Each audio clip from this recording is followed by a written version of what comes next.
हुई जैसी होनी चाहिए थी। 2015 में 2 बार गई, फिर 16 बीत गया पूरा, फिर महाराज ने नहीं बुलाया।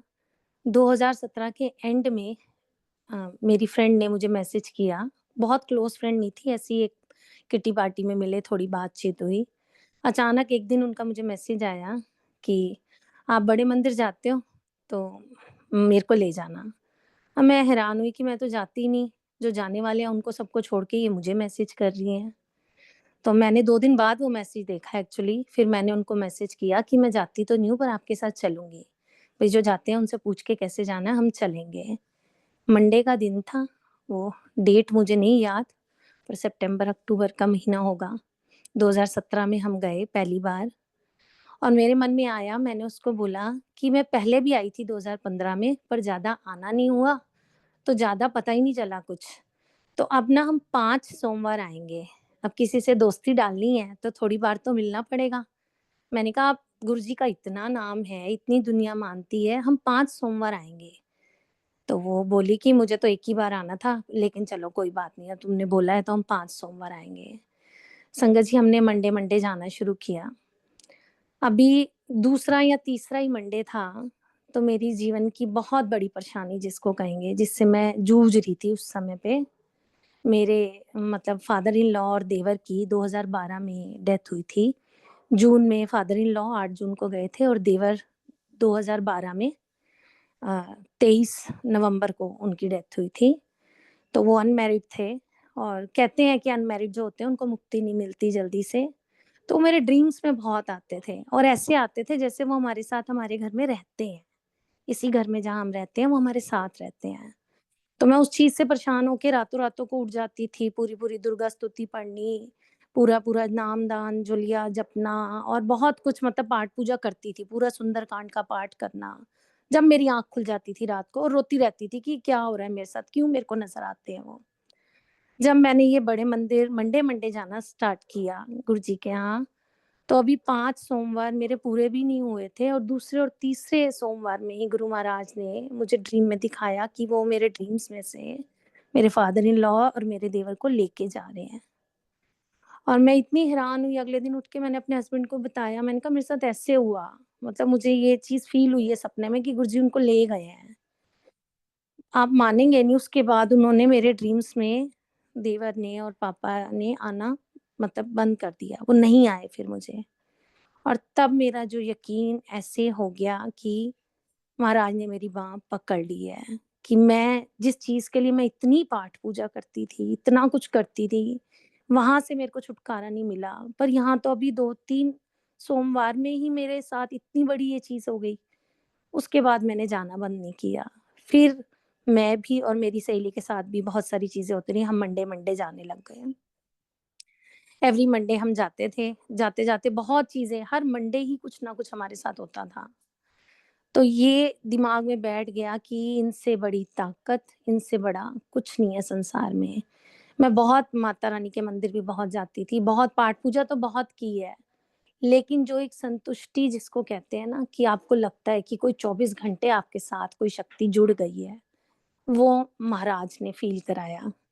और ये सच्ची बात है कि आप उनको 100% सरेंडर करोगे ना, तभी वो आपके अंग-संग हैं, 99% वाला भी फ़ेल है यहाँ पे। अगर आपने पूरा सरेंडर कर दिया, तो फिर आप देखो नज़ारे। वो इफ बट खत्म करने ही पड़ेंगे हर हाल में। जहाँ मैंने क्वेश्चन किए ना, कुछ गलत भी हुआ, तो गुरुजी ने मेरे को दिखाया कि देख ये गलत नहीं था, इसमें तेरी भलाई थी, इसलिए मैंने ऐसा किया। बहुत सारी चीज़ें होती रहीं गुरु महाराज की, बहुत सारे सत्संग हैं, महाराज जो सुनवाना चाहेंगे, वो ही मुझे याद आते जाएँगे। अभी तो मैं रिसेंटली अपना जो मैं ठीक हुई हूँ, पहले सबसे पहला सत्संग मैं वही करती हूँ। मेरे को 24 स्टार्टिंग में ही बिल्कुल बेड पे मैं हो गई थी।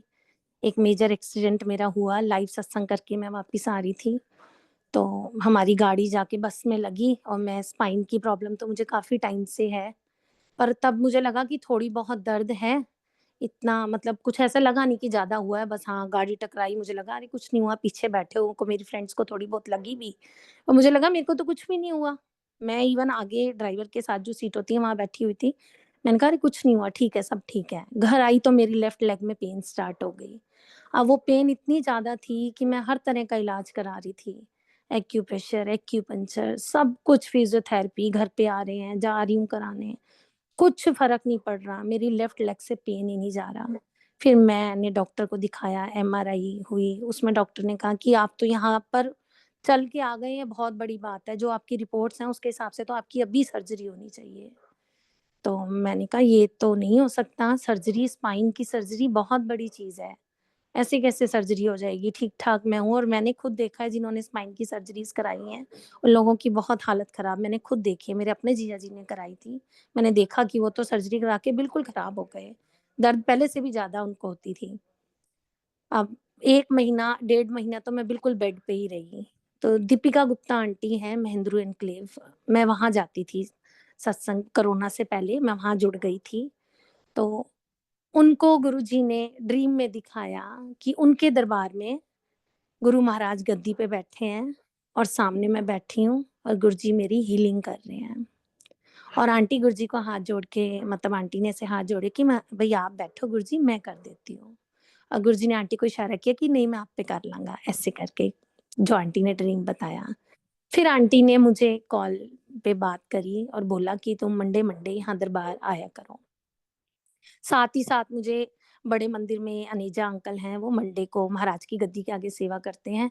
उन्होंने मुझे एक बड़ौत में एक वो स्पाइन का कोई बताया कि आप वहाँ जाओ, बड़े मंदिर के बहुत सेवादार वहाँ से ठीक हुए हैं जिनको स्पाइन की प्रॉब्लम थी।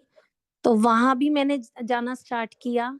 इधर से मैंने मंडे-मंडे दीपिका आंटी के यहाँ जाना शुरू किया। तो आंटी मुझे जब बुलाते थे तब सिर्फ़ सेवादारी होते थे मंडे को, ट्यूसडे सत्संग होता है, मंडे सेवा होती है। तो जो शिव जी की मूर्ति है वहाँ उनके दरबार में, बिल्कुल बड़े मंदिर जैसी मूर्ति है, बहुत सुंदर रूप शिव जी महाराज का। उस मूर्ति के आगे, जो मूर्ति का जो पैर ऐसे महाराज का आगे है ना, शिव जी की मूर्ति आपने देखी होगी बड़े मंदिर में भी, पैर आगे को निकला हुआ एक, वो मुझे इस तरह बिठाती थीं कि वो पैर मूर्ति से मेरी स्पाइन पे टच करता था बिल्कुल, और मैं आँखें बंद करके आधा घंटा वहाँ बैठी रहती थी। उन्होंने बोला कि इस तरह से आज तक इस दरबार में किसी को ऐसे नहीं बिठाया गया है, जैसे तुझे बिठा रहे हैं। और मैं वैसे बैठती थी, उसके बाद जब मुझे नहीं पता होता संगत है, नहीं है, आँखें बंद करके बैठी हूँ, सेवा हो गई, सब चले गए। उसके बाद आंटी 10 मिनट शायद मुश्किल से मेरी हीलिंग करती थीं और ऐसे कैसे मेरा उधर से भी इलाज शुरू हुआ, बड़ौत से जो मैं बता रही हूँ, और इधर यहाँ से, तो इलाज भी लगना शुरू हुआ और मैं कैसे ठीक हो गई मुझे खुद नहीं पता चला। कि मैं कहती थी मेरा पेन कहाँ गया? हर बार जब मैं महेंद्र एन्क्लेव होकर आती थी, तो मुझे ऐसा लगता था कि पता नहीं कोई जैसे मेरे शरीर से धीरे-धीरे, धीरे-धीरे खींच रहा है मेरी बीमारी को, और मैं बिल्कुल ठीक हो गई। कहाँ मुझे डॉक्टर ने बोला था कि मुँह धोने के लिए जितना मुँह झुकाते हैं ना, आपने उतना भी मुँह नहीं झुकाना। आप 10 मिनट से ज़्यादा बैठ नहीं सकते। और ये और वो पता नहीं क्या-क्या बोला था। और एक डॉक्टर ने नहीं, कई कई डॉक्टर्स ने बोला था। पर मैं तो शुक्राना करते, दिन-रात शुक्राना करते नहीं थकती कि मेरे मालिक ने मेरे को ऐसे ठीक किया। अब मैं डुगरी भी होके आई हूँ अभी पीछे। इतना प्यार देते हैं ना गुरुजी, इतना प्यार देते हैं कि आपके पास शब्द ही नहीं होते। उस प्यार को आप बता ही नहीं सकते हैं कि कैसे मालिक आपको प्यार देते हैं। संगत जी, मेरी गाने का भी मुझे शौक है थोड़ा बहुत, सबको ही पता है कि मैं गाती हूँ, इस पेज पे भी मैं सिंगर की तरह ही हूँ। पर मेरी अपनी हमेशा गुरुजी से ये शिकायत रही है कि गुरुजी इतने गाने वाले हैं, भरी पड़ी है दुनिया गानों वालों से। मेरे को आपने सेवा बख्शी है, घर पे दरबार बख्शा है, मैं वही सेवा कर लूँ बहुत है। आप मुझे कहाँ लेके चले हो इस जर्नी पे? ये गाना और ये सब में, कि मैं आपके प्यार में गाती हूँ, मैं ऐसे ही बैठ के गाती ठीक हूँ। पर आप मानेंगे नहीं, मैंने गुरुजी को एक बार मंडे का दिन था और मेरा भी एक भजन ही आया था पहला। मैंने गुरुजी को कहा मुझे ना आपके मुँह से सुनना है कि मैं सिंगर हूँ या नहीं हूँ। मैं नहीं मानती अपने आप को सिंगर, क्योंकि मैंने सीखा नहीं, मुझे आता नहीं, और मैं तो खोलती हूँ इंस्टाग्राम, फेसबुक, मैं तो देख के सब बंद कर देती हूँ, गुरुजी अभी बहुत पीछे हूँ मैं। आप मानेंगे नहीं, मैं उस दिन गुरुजी से खुद घर में बातें कर रही हूँ, सुबह की चाय गुरुजी के साथ पी रही हूँ और मंडे का दिन था, मैं मंदिर चली गई। मंदिर गई, ये मेरे बीमार होने से पहले की बात है। मंदिर गई, वहाँ पे हाथ जोड़ते हुए जैसे हम मत्था टेकते हुए निकलते हैं दरबार से बाहर। अब मैं घर पे गुरुजी को बोल के गई कि मुझे आपके मुँह से सुनना है, मैं सिंगर हूँ कि नहीं हूँ। मैं वहाँ मत्था टेक के बाहर निकल गई। वो अनेजा अंकल जो वहाँ खड़े होते हैं, कभी होते हैं मंडे को, कभी नहीं होते। तो और कभी-कभी दूर से ही जय गुरुजी हो जाती है, कई बार ऐसे ही सीधे निकल जाते हैं। तो उस दिन अनेजा अंकल वहाँ पे खड़े थे, मंदिर में दरबार के आगे, जैसे संगत को इशारा करते हैं, आगे चलें, आगे चलें। ऐसे उन्होंने मुझे भी इशारा किया, चलें, चलें आगे। मैं दरबार से बाहर आ गई, बाहर जो रूम है, वहाँ से आगे से बाहर जाने लगी। अनेजा अंकल ने मुझे दरबार के अंदर से पीछे से आवाज़ लगाई, "सिंगर आंटी।" आय मैं बता नहीं सकती संगत जी, मुझे ऐसा लगा अरे ये क्या हुआ? मैं पीछे मुड़ी, मेरे साथ मेरी फ्रेंड थी जिसको मैंने पूरी बात बताई थी कि मैं आज गुरुजी से ऐसे बोल के आई हूँ। मैंने उसको बोला देखा नेजा अंकल ने मुझे सिंगर आंटी बुलाया। मैं दौड़ के फटाफट गई, अंकल बिल्कुल कोने पे खड़े थे। मैंने कहा आपने मुझे सिंगर आंटी क्यों बोला? कहते मैंने आपका नंबर ही सिंगर आंटी के नाम से सेव किया हुआ है। फिर मैंने कहा मेरा ये आज सत्संग है, मैं आज गुरुजी को बोल के निकली हूँ। कि महाराज ने कहीं से तो आपको वो चीज़ पूरी करनी है ना। उनके मन में क्यों आया? मैं तो निकल जाती, बाहर निकल जाती, लंगर लेके, चाय प्रसाद लेके अपने घर आ जाती। पर महाराज को पता था कि आज ये बोल के निकली है, तो आज इसको ये सुनवाना ज़रूरी है, वरना इसको तसल्ली नहीं होगी। तो मैंने अपने आप को माना कि ठीक है, चलो इसका मतलब गुरुजी चाहते हैं ठीक-ठाक गा लेती है, तो गाया कर। मतलब बैठना नहीं है बिल्कुल, गाना है। तो ये जो चीज़ें हैं ना, ये जो प्यार है गुरुजी का, ये अलग ही लेवल का जिसको कहते हैं ना, अभी मैंने आपसे बताया ना पापा की और देवर की जो 2012 में डेथ हुई, जिस रूम में उनकी डेथ हुई, वो सबसे आगे वाला कमरा है हमारे घर का। उस रूम को हम लोग यूज़ नहीं करते थे। मतलब पता नहीं क्या हो गया था उसमें, मतलब अड़ोसी-पड़ोसी अपना सामान रख जाते थे। हमारे घर का वेस्ट सामान कुछ है, वहाँ रख देते थे। बंद रहता था, उसको व्हाइट वॉश कराना, चलो बच्चों का स्टडी रूम बन जाएगा, बच्चे भी नहीं यूज़ करते थे। पता नहीं क्या था, लेकिन जब मैं यहाँ बड़े मंदिर जाने लगी, तो फिर मैं सत्संग भी कहीं होते थे, तो चली जाती थी। तो एक जगह से मेरे को मंत्र जाप मिला। मैंने उस रूम में वो मंत्र जाप लगा दिया। एक गुरुजी का बैठे हुए चौकड़ी मार के गद्दी पे बैठे हुए स्वरूप मिला, मैंने वो उस कमरे में लगा दिया। मेरे को बिल्कुल नहीं पता था कि इंडिकेशंस आ गई है महाराज की कि मैं इधर चौकड़ी लगा के बैठने वाला हूँ। इस कमरे में मैं आने वाला हूँ। आप मानेंगे नहीं, उसी रूम में गुरु महाराज की गद्दी 2020 जब कोरोना आया, 13 मई की रात को मैं गुरुजी से कहती रहती थी, "गुरुजी अब तो मैं कहीं नहीं जा सकती, ना मैं बड़े मंदिर, ना महेंद्रू एन्क्लेव, ना कोई सत्संग। अब तो घर पे ही ले आते हैं आपको फिर, हम घर पे ही गद्दी लगा लेते हैं।" हमारा सोफ़ा भी दूसरे स्टाइल का है, हमारे पास उस तरह की गद्दी भी नहीं थी। मैंने एक नॉर्मल प्लास्टिक की चेयर ली, उस चेयर पे नया एक सूट ढूँढा बेड से और लगा दिया और सारा उसको सजा दिया, लाइट्स वगैरह लगा के पूरा सजा दिया, ऐसे कि जैसे गुरुजी आ गए हमारे घर। 13 मई की रात थी वो, मैंने वो गद्दी लगाई और उस वक़्त क्योंकि कोरोना था तो हम लोग अमृत वेला ही करके सोते थे, कि सारी रात सुबह कहीं जाना-आना तो है नहीं, तो रात को पाठ-वाठ करके सोते थे। गद्दी लगा दी, सुबह अमृत वेला वो प्लेलिस्ट लगाई अमृत वेले की, साथ में पाठ पढ़ लिया और इस तरह से वो गुरुजी का मतलब 13 मई 2020 की रात को गुरुजी महाराज ने हमारे घर के पहले कमरे में वो एक हमारे लिए था कि गुरुजी हमारे घर आ गए हैं। पर मुझे नहीं पता था कि गुरुजी इसको इतना बड़ा रूप देने वाले हैं। मैं मतलब सोच भी नहीं सकती थी आज जिस तरह से सब चीज़ें बदल गईं।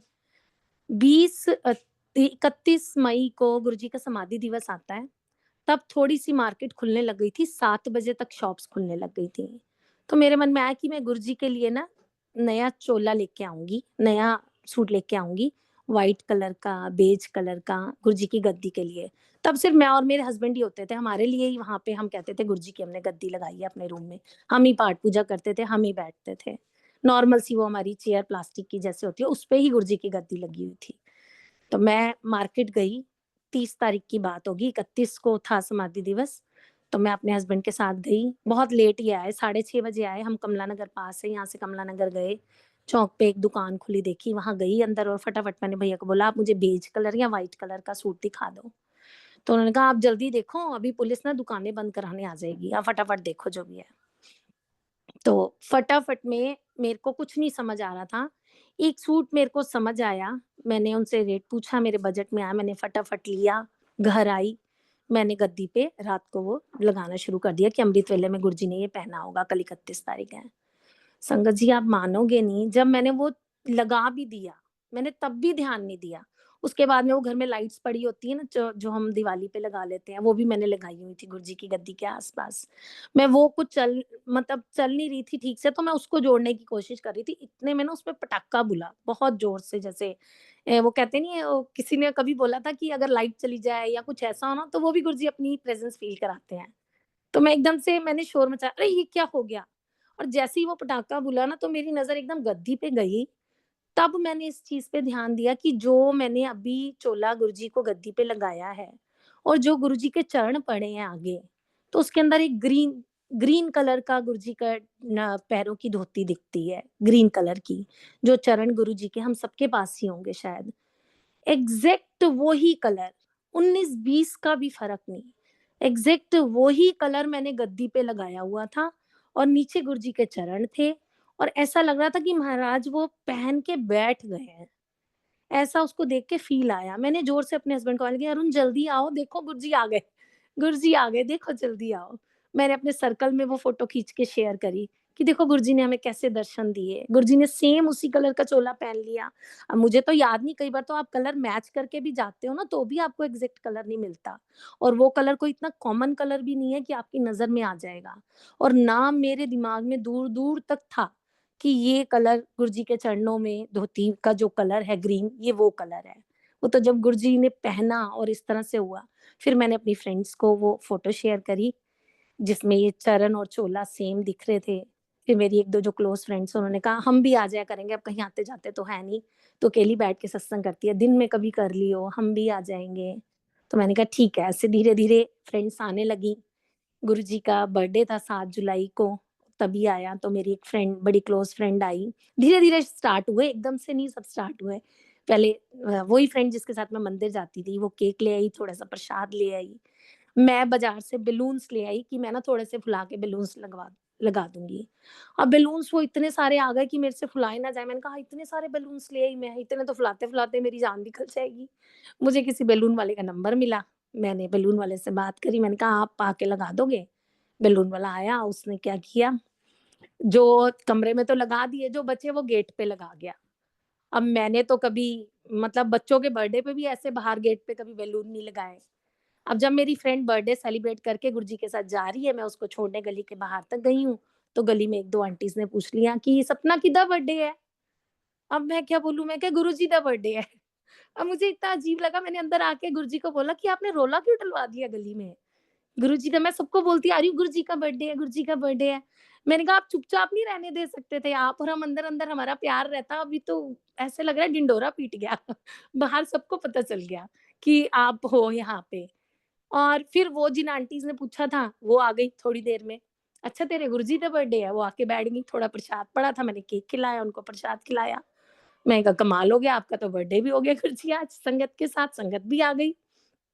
आप मानेंगे नहीं, ऐसे धीरे-धीरे चीज़ें होती रही, जो संगत आती थी, जिनको गुरुजी के बारे में कुछ भी नहीं पता था। कहाँ है गुरुजी, कौन है? पता नहीं, ना जाने कितनी, हमारी कॉलोनी की कितनी संगत यहाँ आनी शुरू हो गई। धीरे-धीरे मैं गद्दी गुरुजी महाराज की मेरे मन में आया कि गुरुजी गद्दी, हम खुद तो इतने कम्फ़र्ट से रहते हैं और आपको मैंने अभी तक प्लास्टिक की चेयर पे आप बैठे हुए हो, तो नहीं, आपके लिए चेयर लानी है। मैं कीर्ति नगर गई, 2021 की बात है ये। जनवरी में मैं गई थी गुरुजी की गद्दी देखने। तो वहाँ गए, मैं गई थी, जैसे सोफ़ा की सीट्स होती हैं लॉन्ग बैक, वैसी देखने, कि वो हमारे बजट में आ जाएगी, हम उस तरह की गद्दी ले लेंगे। अब जब गए तो एकदम से एक दुकान पे नज़र पड़ी, वहाँ पे थी यही 2 लॉयन्स के मुँह वाली गद्दी, जैसे दूर से दिखी। मैंने कहा, ये ऐसी गद्दी लेंगे हम ऐसी गद्दी लेंगे, ये ऐसी तो है बड़े मंदिर में और एम्पायर स्टेट में। मेरा मन था एम्पायर स्टेट जैसी गद्दी लेने का। अब मैं चली गई वहाँ, एम्पायर स्टेट जैसी गद्दी देख भी ली, सब समझ आ गया, उनको डन कर दिया जनवरी में, ये जनवरी की बात है, कर दिया फाइनल। अब रास्ते में वापस आ रही हूँ तो दिमाग में आ रहा है कि अब तो गुरुजी बड़े मंदिर बैठते थे, तो बड़े मंदिर जैसी गद्दी लेनी चाहिए थी, ये मैंने एम्पायर स्टेट जैसी गद्दी क्यों बोल दी भैया को। फिर भैया ने मुझे बड़े मंदिर जैसी भी दिखाई थी, फिर मैंने उनको कॉल किया, मैंने कहा, आप ना एम्पायर स्टेट जैसी नहीं, आप बड़े मंदिर जैसी गद्दी बनाना गुरुजी महाराज के लिए। और फिर महाराज की बिल्कुल बड़े मंदिर में जैसी गद्दी है, उस तरह की गद्दी महाराज ने हमें ब्लेस करी। पर वो गद्दी आई हमारे घर 31 मार्च को, जनवरी से दी हुई, जनवरी, फरवरी, मार्च। इस दौरान हमने गाड़ी भी लेनी थी। तो मेरे हस्बैंड ने कहा पहले गाड़ी भी तो देख लेती तू तो गद्दी में ही लगी हुई है, गद्दी लेनी है और अच्छी गद्दी लेनी है। मैंने कहा नहीं, पहले गुरुजी की गद्दी फिर हमारी गड्डी। मैं उनको ऐसे बोलती थी। पर पता नहीं क्या हुआ, हमारी गाड़ी चोरी हो गई। हमारे पास होंडा सिटी थी पुरानी, हमारी गाड़ी चोरी हो गई। हम जनवरी में ही शोरूम गए, वहाँ पे हमने गाड़ी देखी। गाड़ी तो हमने उनको बोला हमारे पास एक ही कन्वेंस थी, वो हमारी चोरी हो गई, गाड़ी हमें जल्दी चाहिए। तो भैया ने बोला कि जो गाड़ी आपने ट्राई करी है ना, यही एक गाड़ी आपको मिल सकती है, आपने लेनी है तो ले लो और मतलब फिर वरना आपको वेटिंग में रुकना पड़ेगा। तो ब्लू कलर की आर्टिका थी वो, 7 सीटर। तो मैंने अपने हस्बैंड को कहा हाँ ठीक है। मैंने कहा हमें तो चॉइस भी नहीं दी गुरुजी ने, ब्लू कलर कहते हैं ना, गुरुजी को अच्छा लगता है, गुरुजी ने हमें ब्लू कलर की गाड़ी ब्लेस कर दी। जब गाड़ी घर आई, गाड़ी का नंबर आया 7501, 13 बनता है जिसका टोटल, 7 मत 12 और एक 13। मैं इतनी खुश हुई, मैं एक नंबर देख के इतनी खुश हुई। मेरी किसी फ्रेंड ने बोला कि गुरुजी को तो एक नंबर की गाड़ी रखते थे गुरुजी, मतलब गुरुजी की तो 0 11 111 ऐसे होती थी ना, पर वो एक देख के ही हम खुश थे कि गुरुजी ने हमें 7501 नंबर की गाड़ी दी है। पर जिस दिन रात को गाड़ी आई, उस दिन हम गाड़ी में जैसे बाहर निकले, मम्मी के घर गए, मेरी मम्मी शालीमार बाग रहते हैं, वो नीचे आए, बधाई देने लगे। मैं बिल्कुल रोड पे ही खड़ी थी और मेरे हाथ से ना मेरा बैग लेके 2 बाइक पे 2 लड़के थे चोर, वो मेरा बैग लेके भाग गए। अब मैं तो इतनी परेशान हुई, ये क्या हुआ? क्योंकि लेट हो गए तो उस दिन हम बड़े मंदिर तो गए नहीं, तो मुझे लगा चलो मम्मी वगैरह से ही मिलाते हैं जाके। संडे का दिन था वो। अब बड़ी परेशानी हुई, बड़ा मन परेशान हुआ कि ये क्या हुआ गुरुजी? उसके अंदर घर की चाबियाँ भी थी, बड़े डॉक्यूमेंट्स भी थे। अब मैं गुरुजी से फिर लड़ूँ, ये कैसी गाड़ी दे दी आपने? मैंने उस गाड़ी दे दी। मैं तो इतनी खुश थी, इसका नंबर देख के, कलर देख के खुश थी, गुरुजी ने गाड़ी ब्लेस करी है। अगले दिन हमने मंदिर जाना था, तब पासेस बनते थे। वहाँ पे ऐसे एंट्री नहीं होती थी बड़े मंदिर। तो पहले सुबह हम झंडे वाले मंदिर गए, शाम को मैं और मेरे हस्बैंड वहाँ गए बड़े मंदिर। और मैं घर से बोल के गई अगर तो ये गाड़ी मनहूस नहीं है ना गुरुजी, तो आज मंदिर से कोई ब्लेसिंग्स दे देना। तभी मेरे मन को तसल्ली होगी कि ये गाड़ी अच्छी आई है हमारी ज़िंदगी में, वरना मेरा इस गाड़ी में बैठने का मन नहीं करेगा। संगत जी हम गए, बाहर लाइनें लगती थी बिल्कुल टी पॉइंट पे ना, सबके पासेस चेक होते थे।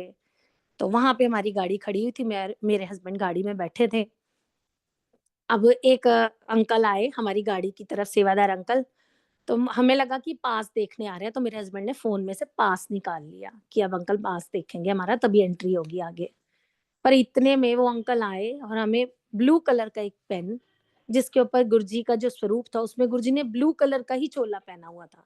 एग्ज़ैक्ट सेम कलर जो हमारी गाड़ी का है। तो मैं इतनी हैरान हुई, अंकल ने कहा, "जय गुरुजी अंकल", मेरे हस्बैंड को दिया और वो बोल के चले गए पेन दे के। और मैंने अरुण को बोला, "अरुण वाह! देखो ब्लू कलर, गाड़ी का कलर ब्लू, गुरुजी का चोला ब्लू।" मैंने कहा, "मैं गुरुजी को बोल के आई हूँ, गाड़ी मनहूसनी है ना, तो कुछ ब्लेसिंग ज़रूर मिलनी चाहिए।" और वो मिल गई ब्लेसिंग्स, गुरुजी ने ऐसे दे दी। और मैं इतनी खुश हुई, फिर मेरे मन से वो वहम निकल गया। शायद कुछ होना होगा, बहुत बड़ी कोई चोरी, कुछ होना होगा, तो गुरुजी ने उसको छोटे में टाल दिया, या गुरुजी कहते थे ना नज़रां लगदियां ने, शायद गुरुजी ने वो नज़र उतारनी होगी, तो इसलिए शायद वो चोरी हुई उस दिन रात को, 1 दिन पहले। वो लड़के मेरा पर्स लेके छीन गए, के भागे। लेकिन अगले दिन गुरुजी ने प्यार दिया कि ये मैंने ही दी है तुम्हें। और संगत जी उसी गाड़ी से महाराज ने हमसे सेवा ली। हम मतलब जब भी हमारी कोशिश रही रहती थी कि हम मंदिर जाते थे तो संगत लेके जाना।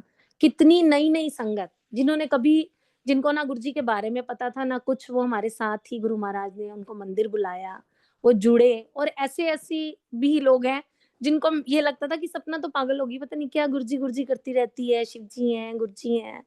वो ऐसी संगत जुड़ी है कि आज सत्संग होता है जब हमारे घर, तो हम कितना पहले आके बैठ जाते हैं कि हमें आगे वाले रूम में गुरुजी के पास जगह दे देना। और ये वही रूम है जहाँ पे पापा और मेरे देवर और फादर इन लॉ की डेथ हुई थी। इसी रूम में गुरुजी ने गद्दी लगवा ली, बड़ी गद्दी आ गई। दीपिका आंटी आई पहली बार जब गद्दी आई थी, बड़ा सत्संग हुआ था 1 अप्रैल को। तब एक तरह से गद्दी का इनॉग्रेशन था वो, कि गद्दी महाराज की आई है। तो आंटी भी आई, उन्होंने बोला कि मुझे नहीं पता यहाँ कब-कब सत्संग होता है, पर यहाँ हर महीने की पहली तारीख को सत्संग हुआ करेगा, ये गुरुजी का आदेश है। तो ये 2021 की बात है, तब से अब हमेशा मतलब 1 तारीख को होता है, 13 तारीख को सत्संग होता है और पूर्णमासी का अमृत वेला होता है। अभी लास्ट ओल्गा आंटी होके गए, तो उन्होंने बोला कि तुम लोग शाम का क्यों करते हो सत्संग, 13 तारीख को सुबह कर लिया करो, 12:30 बजे। तो ये कल 13 तारीख है, कल सुबह 12:30 बजे पहली बार होना है सत्संग, कल लोहड़ी भी है, कल पूर्णमासी भी है, कल सोमवार भी है। तो मुझे ऐसा लगा कि कितना प्यार बरसाया गुरुजी ने, कल तो इतना कुछ है एक साथ। कल भी यहाँ सत्संग है हमारे यहाँ। तो गुरुजी की इतनी कृपा है, इतनी मतलब आप जो बोलो ना, कई बार तो ऐसे होता है कि आप सोच रहे होते हो, गुरुजी कर देते हैं। तो फिर मैं गुरुजी को कहती हूँ, "गुरुजी इतनी जल्दी नहीं, अभी पूरी बात तो सुन लेते। आपने तो अभी सोचा ही था और आपने कर दिया।" और कई बार ऐसा होता है कि आप चाह रहे हो, पर वो चीज़ नहीं हो रही, तो वो समझ आता है कि वो भले के लिए ही नहीं हो रही। अब समझ आता है कि बुरा तो कुछ भी नहीं हो रहा, गुरुजी थोड़ा ना हमारे साथ कुछ गलत कर सकते हैं। मैं कहती हूँ, गुरुजी डूबे तो हम पड़े ही थे, डूबे हुए ही तो थे, डूबे हुओं को बचाने के लिए तो उन्होंने बाँह पकड़ी है।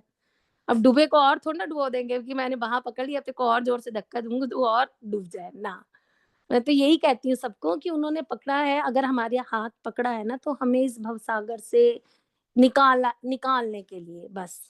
मेरा तो मैं जो बड़े मंदिर जाते हैं, अब एक बारी जैसे हम मेट्रो से गए, पीछे वहाँ ना कई बार पीकॉक दिख जाते हैं, तो एक बार भरी दोपहर थी और ऐसे ही किसी ने पीकॉक बोला, मैंने कहा इतनी दोपहर में पीकॉक नहीं दिखते, वो तो शाम के टाइम थोड़े ठंड में ठंडा-सा मौसम होता है तब दिखते हैं पीकॉक।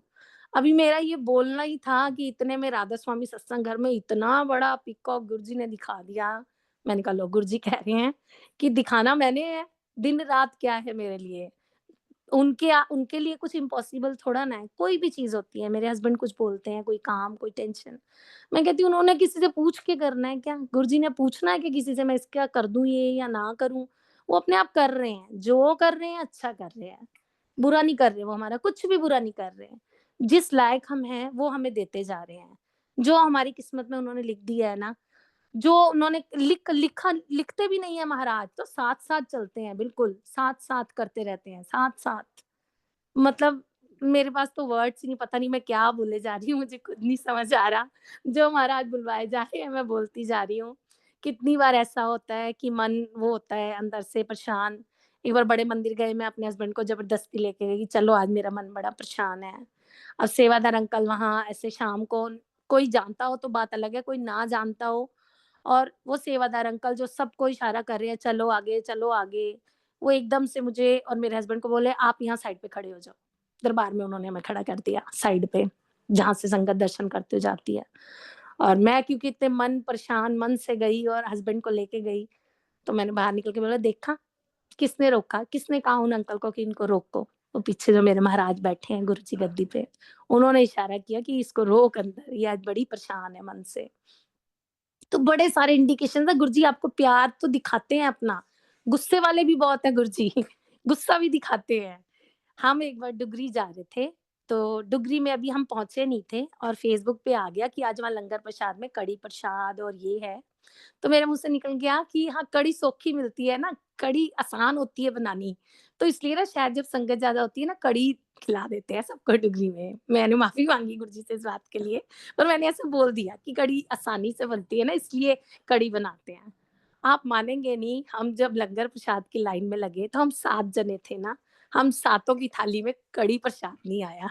हमसे आगे वालों को मिला, हमसे पीछे वालों को मिला, पर हम सातों को नहीं मिला और जब हम खा रहे थे ना, तो मेरी फ्रेंड्स ने कहा, "बोला तो तूने था, हमें क्यों नहीं मिली?" मैंने कहा, "सुन तो रहे थे ना आप, इसलिए आपको भी नहीं मिली।" फिर मैं माफ़ी भी माँगी गुरुजी से, कि "गुरुजी माफ़ करना, जाने-अनजाने कभी ज़्यादा जो बोलते हैं ना, वो बोल ही जाते हैं कुछ ना कुछ, तो शायद मैं ज़्यादा बोलती हूँ, इसलिए मैं बोल गई कुछ ज़्यादा।"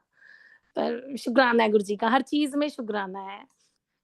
ऐसे ही जब मंदिर जाते हैं बहुत सारी चीज़ें होती हैं, कई बार 2 डबल प्रसाद मिल जाता है, कई बार जल प्रसाद 2 बार मिल जाता है।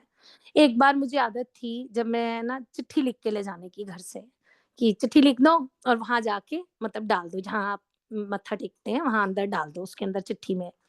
अब कई बार लिख लेती थी, एक बार लिख के ले गई चिट्ठी और दरबार में बैठी हुई हूँ, आँखें बंद करके और एक सेवादार अंकल बोलते हैं, "आंटी चिट्ठी लिख के लाने की क्या ज़रूरत थी आपको? जिन्होंने आपको बुलाया उनको पता नहीं आपको क्यों बुलाया है?" अब मेरे को आँखें बंद में लगा कि अंकल को कैसे पता चला कि मैं चिट्ठी लिख के लाई हूँ? जैसे ही मैंने आँखें खोली, तो देखा सामने एक आंटी अंकल को चिट्ठी दे रही हैं और कह रही हैं गुरुजी के चरणों में रखो, मैं लिख के लाई हूँ गुरुजी के लिए। और अंकल उनको बोल रहे हैं कि ये सब लिख के लाने की क्या ज़रूरत है? गुरुजी को नहीं पता जिन्होंने आपको बुलाया है? और फिर उस दिन मेरे को समझ आया कि कोई चिट्ठी-विट्ठी की कोई ज़रूरत नहीं है। महाराज सच में जानते ही हैं बुलाने वाले जो बुला रहे हैं, यहाँ तक हमें बुला रहे हैं, उनको ये नहीं पता कि किस वजह से हम आए हैं, क्यों बुलाया उन्होंने। तो फिर उसके बाद मैंने कभी चिट्ठी नहीं लिखी, कभी नहीं चिट्ठी लिख के ले गई। अभी 14 जुलाई को जब मैं ठीक हुई हूँ उसके बाद 14 जुलाई को मेरा बर्थडे आता है, 7 जुलाई को गुरजी का आता है, 14 जुलाई को मेरा आता है। तो पहली बार डुगरी मंदिर 14 जुलाई को खुलना था। अब मैंने देखा उसमें 13 को हमारे घर सत्संग होता है, 14th को वहाँ डुगरी खुलना था, तो मैंने अपने हस्बैंड को कहा मुझे तो जाना है डुगरी, पता नहीं कभी ज़िंदगी में मौका दोबारा आएगा कि नहीं आएगा कि मेरे बर्थडे वाले दिन डुगरी मंदिर खुलेगा। मैंने कहा मुझे जाना है। तो मैंने अपनी 2-4 फ्रेंड्स को भी रेडी कर लिया कि चलो तुम भी साथ चलो। हम यहाँ से निकले, स्टार्टिंग में ही मान गए मेरे हस्बैंड, हम लोग निकले तो स्टार्टिंग में ही हमारी गाड़ी का टायर पंचर हो गया, 1 घंटा हमें लग गया। रास्ते में 1 डेढ़ घंटा हम लोग वहीं पे रुक गए। तो मैंने कहा पता नहीं इसमें भी कोई राज होगा गुरुजी जो आज ये डिले हो गया ऐसे। आप मानोगे नहीं हम डुगरी पहुँचे, वहाँ बिल्कुल जैसे मतलब जैसे हमारे लिए गुरुजी ने सबको हटा दिया। ऐसा लगा जैसे खाली है, सिर्फ़ हमारे लिए खुला हुआ है डुगरी। अंदर गए, इतने टाइम बाद हम अंदर बैठे भी डुगरी में ऊपर और एक हरप्रीत अंकल हैं, वो मेरे को बड़े मंदिर मिले थे, तो उनसे जैसे जय गुरुजी हो जाती तो वो मुझे दिखे वहाँ पे। तो मैंने अंकल को बोला कि आज मेरा बर्थडे है। तो अंकल बोले हैप्पी बर्थडे। बिल्कुल जहाँ से डुगरी में मत्था टेक के हम ऊपर से बाहर निकलने लगते हैं ना, वहाँ वो खड़े थे। तो मैंने उनको बोला आज मेरा बर्थडे है अंकल, तो उन्होंने बोला हैप्पी बर्थडे। उनके साथ एक और अंकल हैं, वो भी बड़े मंदिर सेवा करते हैं, तो उन्होंने भी खुद से ही मुझे बोल दिया हैप्पी बर्थडे।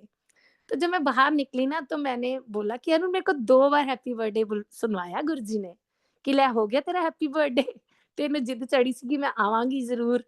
तो गुरुजी ने बुलाया भी, बिठाया भी और 2 बार हैप्पी बर्थडे सुनवाया भी।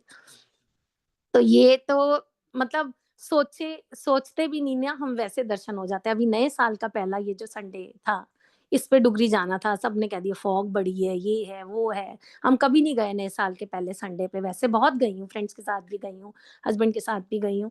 लेकिन फर्स्ट उसमें नहीं जाते ये सोच के कि बहुत संगत होती है तो बड़ी मुश्किल होती है।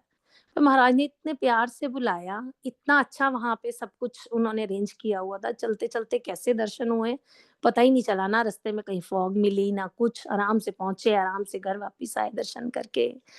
मतलब जब उन्होंने आपको बुलाना है ना, तो बुला ही लेना है और नहीं बुलाना जहाँ वो नहीं चाहते आप जाओ, आप जितना मर्ज़ी रेडी होके बैठ जाओ कि हम तो जाएँगे या ये या वो नहीं जाने देंगे। ये भी उनकी लीला है। तो अब मैं उनसे कोई बट कुछ नहीं है, कोई क्वेश्चन नहीं करती। अब कहीं नहीं बनता ना प्रोग्राम, मैं कहती अच्छा आप नहीं चाहते, नहीं जाऊँ, ठीक है नहीं जाऊँगी। अब कई बार ऐसा होता है, अभी इससे पहले जब रीडिंग और शिवपुराण पे गाने की सेवा थी, तो तैयारी किस भजन की करती रहती थी और जैसे ही गाने का टाइम आता तो गाने कुछ और लग जाती थी। तो मैंने कहा आप क्या कर रहे हो? कुछ समझ नहीं आता। आप अपनी मर्ज़ी से ही चलाए जा रहे हो। ठीक है, अब समझ आ गया कि उन्होंने ना बिल्कुल अपने उसमें कर लिया है। अब उनके हाथ में है, हम तो कठपुतली हैं अब उनकी।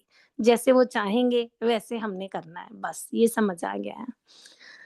अम, अब सत्संग तो मुझे बहुत सारे याद आते जाएँगे, मैं तो बोलती जाऊँगी करण अंकल टाइम है अभी?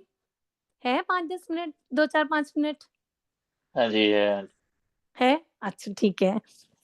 तो ऐसे ही मंदिर जैसे बड़े मंदिर हम जाते हैं, तो रास्ते में एक बार बहुत ट्रैफ़िक मिला। हम लोग बहुत देर तक हम रास्ते में जाम में रहे। जब हम मंदिर पहुँचे, तो जैसे ही हम मंदिर पहुँचे ना, तो जो अंकल थे, उन्होंने जो आगे बैंड लगा होता है कि आप जहाँ से रोकते हो कि गद्दी तक तो कोई भी नहीं जा सकता। जैसे ही हम मंदिर पहुँचे, मैं और मेरी फ्रेंड थे, अंकल ने ना वो बैंड हटाया किसी और संगत के लिए और इशारा कर दिया कि आप भी मत्था टेक लो। मतलब मैंने जैसे हाथ जोड़ के किया कि हम भी टेक सकते हैं, तो उन्होंने कहा टेक लो और हमने भी बिल्कुल महाराज के आगे मत्था टेका। फिर मैंने बाहर आके अपनी फ्रेंड को कहा कि देखो, देर भी जो होती है ना रास्ते में, वो भी गुरुजी की मर्ज़ी से ही होती है। गुरुजी को पता था आज इतना टाइम हाँ खपा ले, वहाँ 1 घंटा भी अगर ट्रैफ़िक में फँस जाएगी, इस टाइम पे मंदिर में आना, ताकि तुम्हें दर्शन ऐसे हो जाएँ। तो ऐसे महाराज ने वहाँ दर्शन कराए। तो ये जो होती है ना, ये चीज़ें बड़ी अच्छी लगती हैं, जब गुरुजी ऐसे अचानक बुलाते हैं या अचानक से ऐसे कोई दर्शन हो जाते हैं। हाँ, 2017 में मैं जुड़ी थी, 2018 की बड़ी अच्छी एक बात मेरे को सत्संग याद आया। सत्संग क्या प्यार है गुरुजी का वो, कि जो हमने सोचा भी नहीं होता, वो भी हमें मालिक वो भी मौका दे देते हैं। हमारे जीजा जी रहते हैं यहाँ राजौरी में, तो उनके साथ हम 31st द नाइट में बड़े मंदिर गए। न्यू ईयर सेलिब्रेशन था 2018 का। तब हम वहाँ पे गए, बैठे अंदर, तो बहुत उन्होंने कहा थोड़ी देर बैठने को मिलेगा। बहुत देर तक हम बैठे रहे, किसी ने नहीं उठाया। हमारे सामने सदा मासूम आंटी, पंजाब से कई सिंगर्स मत्था टेक-टूक के बाहर को जा रहे थे, शायद प्रोग्राम होना था बाहर। उसके बाद आरती हुई मंदिर में और वो आरती करने का मौका गुरुजी ने हमें दिया। मैंने बड़े मंदिर में आरती करी और जो मेरे से पहले आरती करके गए थे ना, आरती की थाली में से एक फूल गिरा। तो मेरे को था कि वो उस फूल को मैं ही उठा लूँ और वो फूल आज तक मैंने अपने लॉकर में रखा हुआ है। तो वो दिन मुझे याद आता है ना कि गुरुजी पता नहीं अब तो इतनी संगत है, अब तो कभी मौका मिलेगा ज़िंदगी में कि नहीं। लेकिन ये बहुत अच्छा हुआ कि जब नए-नए जुड़े थे आपने तभी ये मौका दे दिया। क्योंकि ये सत्संग में सुना ना कि गुरुजी पर्चियाँ निकालते थे वहाँ पे कि जिस आंटी का नाम पर्ची में आता था वो गुरुजी की आरती करती थी। तो पर्ची का तो नहीं था सीन लेकिन उस दिन ये था कि जो संगत अंदर बैठी हुई है वो सब आरती करेंगी। तो हम भी बैठे होते उस दिन और हमारे को भी ये मौका गुरुजी ने दिया कि हमने बड़े मंदिर में आरती करी गुरुजी की और बड़ा अच्छा लगा ये सब मतलब मुझे तो अभी पता नहीं मुझे ऐसे लग रहा है कोई ज़रूरी सत्संग मैं भूल ना जाऊँ गुरुजी, जो बहुत बताने वाला हो और वो मुझे बाद में याद आए कि हाय मैंने ये नहीं सुनाया, ये नहीं हाँ, गुरुजी के बर्थडे पे हम मंदिर गए, लास्ट लास्ट ईयर की बात है। सब हमें फ़ोन आ रहे थे वापस चले जाओ, कुछ नहीं होगा मतलब द कह रहे थे ना 10 लाख दुनिया पहुँची हुई है, कोई दर्शन नहीं होंगे, वहाँ से वापस चले जाओ रास्ते से। मेरी फ्रेंड्स के फ़ोन आए, रिश्तेदार के जो जाते हैं उन्होंने बोला कि हम तो मुड़ गए हैं, हम राधा स्वामी सत्संग घर के आगे से ही मुड़ गए हैं, अब नहीं जाएँगे, दर्शन नहीं होंगे आगे। अब हम भी निकल पड़े थे घर से, वहाँ पे पहुँचे तो सेवादार अंकल कहते हैं, "आंटी आगे जाने का कोई फ़ायदा नहीं है, आगे तो बंद है सब, दर्शन नहीं होंगे आपको।" मैंने कहा, "कोई बात नहीं अंकल, हम बाहर से ही मत्था टेक आएँगे।" मतलब आगे हमारी गाड़ी आगे जाती रही, टी पॉइंट पे ही गाड़ी रोक दी मेरे हस्बैंड ने, जगह मिल गई जैसे हमें। तो मैंने चप्पल गाड़ी में उतार दी, तो मेरे हस्बैंड बोले कि, "चप्पल क्यों उतार रही है? मंदिर बंद है।" मैंने कहा, "कोई बात नहीं।" चप्पल उतार के हम मंदिर तक रास्ते में भी 1-2 संगत मिली जान-पहचान की, वो बोली, "आंटी मंदिर तो बंद हो गया।" मैंने कहा, "कोई बात नहीं, बाहर ही मत्था टेक आएँगे।" आप मानोगे नहीं तब भी हम आगे तक गए, तो जैसे हमारे लिए गुरुजी ने बड़ा मंदिर खोल दिया। हम अंदर गए, जो हम 5-6 संगत थे, अंदर गए और ऐसे कि इस दरबार में सिर्फ़ हम थे। मत्था टेका और धीरे-धीरे पीछे और संगत आ रही थी और गुरुजी के उस पे बर्थडे पे हम दर्शन करके बाहर आए। बड़े अच्छे दर्शन करके, जो बल्कि मेरे अड़ोस-पड़ोस में बिना वहाँ पे दर्शन किए आ गए, तो उनके लिए भी मैं लंगर प्रसाद गुरुजी ने मुझे दे दिया कि उनको भी दे दियो। एक-एक थाली हमने एक्स्ट्रा भी ले ली कि उनको भी दे देंगे, वो भी मुँह लगा लेंगे। ये तो गुरुजी के बर्थडे की बात है ना। मेरे बर्थडे पे मेरा बर्थडे 14th को आता है ना, तो हम लोग शाम के टाइम मेरे बर्थडे पे मंदिर जाने के लिए निकले घर से। वहाँ गए मंदिर तो लेट हो रहा था, मंदिर बंद होने का टाइम हो गया था। तो मेरे हस्बैंड और बेटी अभी गाड़ी में ही थे। मैं फटाफट भागी अंदर कि मंदिर बंद ना हो जाए। जैसे ही मैं अंदर क्योंकि तब बारिश का सीन था तो पानी भरने की बड़ी वो आ रही थी कि रास्ते में पानी भरा हुआ है, इसलिए सारा दिन सोचा ही नहीं। पता नहीं शाम को मुझे क्या हुआ, मैंने कहा आज मेरा बर्थडे है और मैं बड़े मंदिर नहीं जाऊँगी, ये कैसे हो सकता है? मुझे तो जाना ही जाना है क्योंकि मैं कोरोना में भी जैसे भी हम लोग सुबह-सुबह अर्ली मॉर्निंग या हम जाते ही रहे हैं, हमारी एनिवर्सरी, बर्थडे कुछ भी है, हम जाते ही रहे हैं। फटाफट मैंने अपने हस्बैंड को कहा शाम को हम गए बड़े मंदिर, ये अभी गाड़ी पार्किंग में ही लगा रहे थे। मैं मंदिर में गई, जैसे ही अंदर गई आप मानोगे नहीं, मेरा बर्थडे था, मैं गई, अंदर गई, मेरे अंदर जाते ही वो दरबार का दरवाज़ा बंद हो गया। मैंने पीछे देखा, मैंने कहा मेरे हस्बैंड और बेटी बाहर हैं, कहते कोई बात नहीं उनको पीछे से एंट्री मिल जाएगी। अब मैं अंदर गई, मेरे को वही हरप्रीत अंकल भी मिले, मैंने कहा अंकल मेरा बर्थडे है, मैं तो आ गई अंदर पर वो नहीं आए मेरे साथ, कहते कोई बात नहीं एक ही बात है। और वहाँ बैठी और इतने अच्छे दर्शन हुए, सिर्फ सेवादार थोड़े से बैठे थे और मुझे इतना अच्छा लगा, मैंने कहा गुरुजी आज आपने अचानक से मेरे को उठा के बुलाया भी और इतने सुंदर दर्शन भी कराए, मतलब कमाल है। एक एक सत्संग और मैं छोटा-सा सुनाऊँगी। अपने पहले भजन का। मेरा पहला भजन जो 2023 में मैंने रिकॉर्ड किया था, जो मैं करना नहीं चाहती थी, पर एक संगत अपने पेज पे मेरे रॉ ऐसे ही वीडियोज़ डालते थे, उनको लगा कि आंटी को लोग पसंद कर रहे हैं, संगत प्यार कर रहे हैं, तो उन्होंने मुझे कहा कि आप अपना भजन रिकॉर्ड करो। तो मैंने कर लिया भजन रिकॉर्ड। पर मेरे को वो सुन के बिल्कुल नहीं अच्छा लगा। मैंने कहा ये कर तो लिया पर गुरुजी मैं ऐसे ही गाती ठीक हूँ, मैं नहीं ये रिकॉर्डिंग-शिकॉर्डिंग और यूट्यूब पे ये सब मैंने नहीं डालना। अच्छी नहीं आ रही आवाज़। मुझे खुद को ही नहीं पसंद आया अपना भजन। तो 7 मार्च का दिन था, पूर्णमासी का दिन था और 2023 की बात है ये। छोटी होली थी, सुबह अमृत वेला था हमारे घर पे। वो भजन मेरे पास व्हाट्सएप पर आ गया था, ऑडियो उसका आ गया था। पर मेरे बिल्कुल भी ध्यान में नहीं था कि मुझे वो आज चलाना है, प्लेलिस्ट में डालना है या उसको लगाना है। मैं बहुत रेयर होता है कि मैं खुद भोग ले जाके बैठती हूँ। मैं संगत से ही ज़्यादातर ये सेवा मतलब गुरुजी महाराज का हुआ कि मैं तो घर में रहती ही हूँ। मैं तो जब मर्ज़ी गुरुजी के पास जाके बैठ सकती हूँ। जो संगत आती है उनसे ही भोग वगैरह, जोत वगैरह सब उनसे ही करवाते हैं। उस दिन मैं खुद बैठ गई। पता नहीं मेरे मन में क्या आया, मैंने अपनी फ्रेंड उसने जो प्रसाद की सेवा ली थी उसने बनाया था, वो प्रसाद लेके मैं और वो हम दोनों बैठे और संगत बैठी थी कमरे में आगे। और प्लेलिस्ट चलते-चलते बंद हो गई। मैं अपने हस्बैंड को बताई थी अब इसके बाद ये भजन लगाना है, उसके बाद शुकराना और फिर खत्म हो जाएगा। तो एकदम से प्लेलिस्ट बंद हो गई। तो मुझे अपना फ़ोन माँगना पड़ा कि फ़ोन दो मैं देखूँ क्या हुआ है फ़ोन में। पता नहीं उस वक़्त इतना ज़बरदस्त थॉट गुरुजी ने डाला कि रंगा दा टाइम है, होलियां दा टाइम है, होली दा टाइम है, रंगा च रंगी ते लगा दे, रंगा च रंगी लगा, ऐसे मन में बार-बार आए। फिर मैंने व्हाट्सएप पे जाके अपना भजन लगा दिया, मैं तां तेरेयां रंगां च रंगी आं, भावें चंगी आं, भावें मंदी आं, तेरेयां रंगां च रंगी आं। आप मानोगे नहीं संगत जी, सुबह अमृत वेले का टाइम, सारी संगत आँखें बंद करके बैठी है। मैं भी वहीं बैठी हूँ आगे गुरुजी के पास, भोग की थाली पड़ी हुई है। जो हम जोत जगाते हैं ना, काँच की उसमें बड़ी-सी जोत होती है और उसके ऊपर हम एक ब्रास का ढक्कन होता है। वो ढक्कन कितना हेवी होता है, बड़ी जोत जो होती है मीडियम साइज़ की, उसको कोई भी उसको जोत कभी इतनी तेज़ नहीं होगी कि वो ढक्कन हिले वहाँ से। पर चलते भजन में वो ढक्कन खुद से आके ज़मीन पे ऐसे गिरा, मतलब ऐसे आवाज़ आई कि हम सब 1 सेकंड के लिए देखने लगे कि कमरे में हुआ क्या?